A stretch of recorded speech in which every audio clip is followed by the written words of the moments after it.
জানাবো বন্যা পরিস্থিতির খবর। আবারও বৃষ্টি ও পাহাড়ি ঢলে বাড়ছে নদ নদীর পানি। কুড়িগ্রামে ফের ধরলা ব্রহ্মপুত্র দুধকুমার নদীর পানি বিপদ সীমার উপরে। নতুন করে বন্যার আতঙ্কে নিম্নাঞ্চল ও চরাঞ্চলবাসী।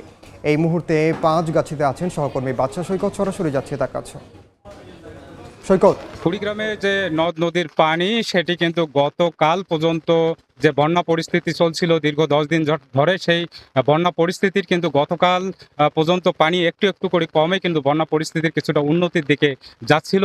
এর মধ্যেই কিন্তু গত রাত থেকে যে ভারী বৃষ্টিপাত এবং উজানের ঢলে আবারও কিন্তু এই নদ নদীর পানি বৃদ্ধি অব্যাহত রয়েছে।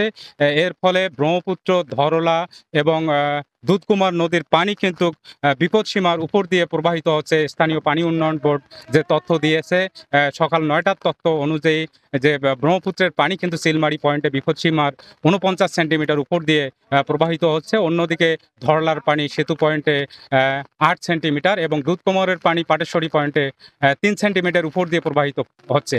এর ফলে কুড়িগ্রামের যে সার্বিক বন্যা পরিস্থিতি কিন্তু কুড়িগ্রামে চলছিল। প্রায় 2 লক্ষাধিক মানুষ পানিবন্দী রয়েছে। এর মধ্যেই কিন্তু আবারও পানি বৃদ্ধি, এটি কিন্তু আসলে এখানকার যে মানুষ রয়েছে তাদের জন্য, যারা বন্যা কবলিত পানিবন্দী মানুষ রয়েছে তাদের জন্য কিন্তু এটি একটি দুঃসংবাদ।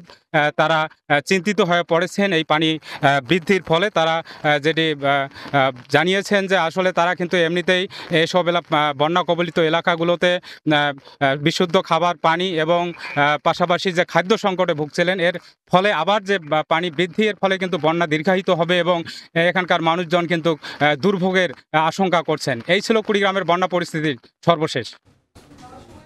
সরাসরি যুক্ত ছিলাম কুড়িগ্রামে। কক্সবাজারে ভারী বর্ষণে